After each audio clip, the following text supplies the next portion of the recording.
DA নিয়ে ডিগবাজি অব্যাহত রাজ্য সরকারের। সুপ্রিম কোর্টে মুখ পুরলেও লজ্জা নেই।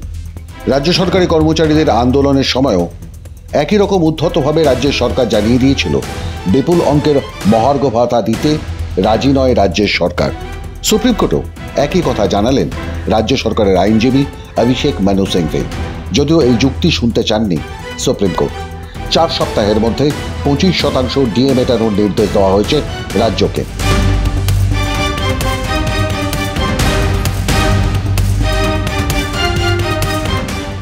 কলকাতা হাইকোর্টে ডিএ মামলায় হারের পর সেই রায়কে চ্যালেঞ্জ করে সুপ্রিম কোর্টে যায় রাজ্যের সরকার। রাজ্য সরকারি কর্মচারীদের বকেয়া ডিএ মিটিয়ে দেওয়ার নির্দেশ দিয়েছিল কলকাতা হাইকোর্ট। সেই নির্দেশকেই চ্যালেঞ্জ করে সুপ্রিম কোর্টের দ্বারস্থ হয়েছিল রাজ্য। শুক্রবার ছিল সেই মামলার সুপ্রিম শুনানি। এর আগে দিনের পর দিন মামলার তারিখ বদল হতে থাকে। শুক্রবারের শুনানিতেও রাজ্য সরকারের আইনজীবী দাবি করেন 50% বকেয়া ডিএ মেটাতে গেলে যে বিপুল পরিমাণ টাকা লাগবে তারপর আর রাজ্য চালানো যাবে না। যদিও এই যুক্তি শুনতে চাননি সুপ্রিম কোর্ট।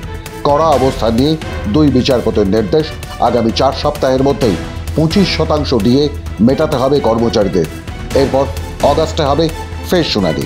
সরকারি কর্মচারীদের পক্ষে বিকাশ রঞ্জন ভট্টাচার্য সওয়াল করেন। তার দাবি রাজ্য সরকার আরও বড় ধাক্কা খেতে যাচ্ছিল।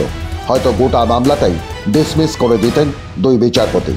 বিকাশবাবু জানান, সুপ্রিম কোর্ট স্পষ্ট বলেছে আগে বকেয়া টাকা দাও, তারপর কথা বলবো। কোনো কথা শুনতে চাননি বিচারপতি। এর আগের দিনের শুনানিতে সুপ্রিম কোর্টের বিচারপতি মন্তব্য করেছিলেন 50% ডিএ দিয়ে দিতে। তখন প্রবল আপত্তি জানিয়েছিল রাজ্য সরকারের কৌঁসুলি।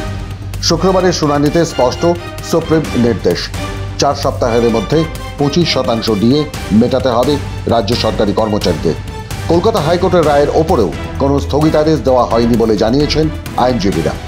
2022 সালের 20 মে কলকাতা হাইকোর্ট রাজ্য সরকারি কর্মচারীদের কেন্দ্রের সমান হারে ডিএ দেওয়ার নির্দেশ দিয়েছিল রাজ্যকে। হাইকোর্টের সেই নির্দেশকে চ্যালেঞ্জ করে সুপ্রিম কোর্টে গিয়েছিল পশ্চিমবঙ্গ সরকার।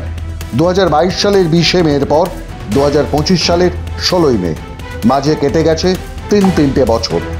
এই সময়কালের মধ্যে রাজ্য সরকার বিধায়ক থেকে মন্ত্রীদের বেতন বাড়িয়েছে একবার, কলকাতা হাইকোর্টে মামলা চলাকালীন আরও একবার, 2011 সালে ক্ষমতায় আসার পর মোট 3 বার বিধায়ক থেকে মন্ত্রীদের বেতন ও ভাতা বাড়িয়েছে রাজ্যের সরকার।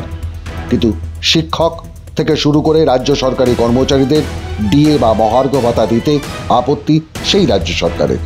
2022 সালের মামলা 3 বছর বাদে শুনানি হলো।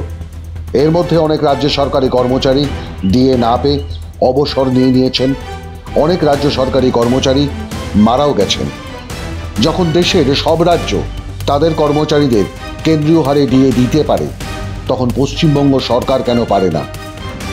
এটাই ছিল মূল প্রশ্ন।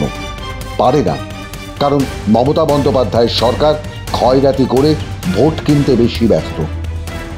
সেই 2022 সালের মামলাতেই শুক্রবার 25% বকেয়া ডিএ দেওয়ার কথা বলল শীর্ষ আদালত। মাধ্যম ব্যুরো রিপোর্ট।